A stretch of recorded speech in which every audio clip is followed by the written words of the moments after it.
বিষয়ে তোমাদের আজকে এই ছাত্র বিক্ষোভ? আজকের নমস্কার, আমার নাম অঙ্কন পাল, রামকৃষ্ণ মহাবিদ্যালয় কলেজ সম্পাদক এবিপি। আমরা বিগত কিছুদিন ধরে দেখতে পাচ্ছি যে ত্রিপুরা রাজ্যের প্রত্যেকটা ডিগ্রি কলেজের মধ্যে একটা সমস্যা, যে সমস্যাটা হচ্ছে সাধারণ ছাত্রছাত্রীরা যারা ভালোভাবে পড়াশোনা করছে এবং পরীক্ষা দিচ্ছে, পরীক্ষা দেওয়ার পরেও তাদের ব্যাক, সেই ব্যাক ক্লিয়ার করার সময় যখন তারা ক্লিয়ার পরেও দেখাচ্ছে যে ব্যাকের সময় যেই নাম্বার ছিল সেই নাম্বার এখনও দেখাচ্ছে। আর আরেকটা সমস্যা হচ্ছে যেটা তারা এক্সামে বসেছে, এক্সাম দিয়েছে, তারপরেও তাদের ওই এক্সামে অ্যাটেন্ডেন্স থাকছে না, যার ফলে তাদের প্রত্যেকটা সেমিস্টারে একটা একটা করে ব্যাক দেখাচ্ছে।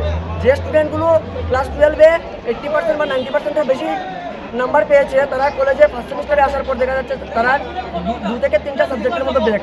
এই ব্যাকগুলি যে রয়েছে এগুলো স্টুডেন্টের গাফিলতির কারণে নয়, পুরোটাই গাফিলতি হচ্ছে ত্রিপুরা ইউনিভার্সিটি থেকে হয়তো ভালোভাবে পেপার দেখা হচ্ছে না। এই কারণে আরও কিছু কারণ আছে, যে একাডেমিক ক্যালেন্ডার আছে যেটা, বা আরেকটা ক্যালেন্ডার আছে যেটা এক্সাম। আমাদের ত্রিপুরা ইউনিভার্সিটির অন্তর্গত 28টা ডিগ্রি কলেজ আছে, 28টা ডিগ্রি কলেজে প্রপার যে অমুক মাসে এক্সাম হবে, প্রত্যেক বছর অমুক মাসের মধ্যে অমুক সেমিস্টারের এক্সাম হবে, এমন কোনো শিডিউল বানানো নেই। ওদের যখন মনে হয় তখন একটা নোটিশ বের করবে, পরীক্ষার 15 দিন আগে বের করে বলবে যে অমুক দিন অমুক সেমিস্টারের ফাইনাল এক্সাম।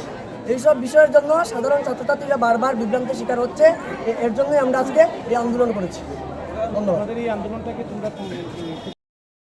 যদি এই আন্দোলনের ফলে 15 দিনের মধ্যে এই সমস্যার সমাধান না হয়, তাহলে আমরা এর থেকে আরও বৃহৎ আন্দোলন এবং ত্রিপুরা ইউনিভার্সিটিকে ঘেরাও করার পদক্ষেপ নেব।